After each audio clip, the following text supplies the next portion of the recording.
अस्सलाम वालेकुम मुंहिंजा प्यारा भाइरो ऐं भेनरो। आऊं आहियां मोहम्मद इसाक परियार। अॼु अव्हां सां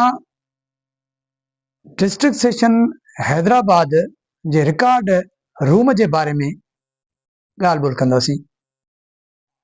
अव्हां सां हिकु अहम कोर्ट जे रिकॉर्ड रूम जे मसइले ते ॻाल्हाइणु चाहियां थो। हैदराबाद जे सेशन कोर्ट जो रिकॉर्ड रूम गुज़िरियल केतिरनि ई सालनि खां हिकु अजाइब खानो बणियल आहे। फाइल ॻोल्हणु मुश्किल थी विया आहिनि। वकीलनि खे परेशान थियणु खपे थो, छो जो वकील हर वक़्तु उते रिकॉर्ड रूम में मौजूदु रहनि था ऐं ग़रीब अवाम जो बि कमु उते ई लटकियल रहे थो। अहम ॻाल्हि हीअ आहे त उन रिकॉर्ड रूम में कमु कंदड़ स्टाफ बि मुस्तक़िल सरकारी मुलाज़िम पिणु नाहिनि ज़रनि मूजिबि, पर कॉन्ट्रेक्ट ते रखियल आहिनि, जिन खां बग़ैर इज़ाफ़ी पैसनि जे कमु नथो थिए।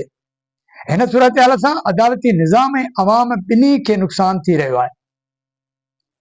असांजो ऐं वकीलनि जो मुतालबो आहे त रिकॉर्ड रूम लाइ हिकु अलॻि इमारत क़ाइमु कई वञे, जिते फाइल सुहिणे तरीक़े सां रखिया वञनि, वकील ऐं अवाम लाइ सहूलियतूं वधायूं वञनि ऐं बदअनवानी जेका आहे उनखे पिणु ख़तमु कयो वञे। मुंहिंजी अपील आहे त डिस्ट्रिक्ट बार ऐं सेशन जज साहब हिन संगीन मसइले ते फौरन ध्यानु ॾियनि ऐं नोटिस वठनि ऐं रिकॉर्ड रूम खे बहितर बणाइण लाइ अदल तॾहिं ई थी मुकमिल आहे जॾहिं फाइल आसानी सां मिली सघंदा। महिरबानी दोस्तो, जिन मूंखे ॿुधो, जेकॾहिं अव्हांखे हीअ मुंहिंजी वीडियो पसंदि आई आहे त महिरबानी करे लाइक ऐं शेयर कयो। मुंहिंजे फेसबुक मोहम्मद इसाक परियार जे ID खे फॉलो कयो ऐं मुंहिंजो यूट्यूब चैनल आहे MIP ब्लॉगर, उनखे सब्सक्राइब करियो।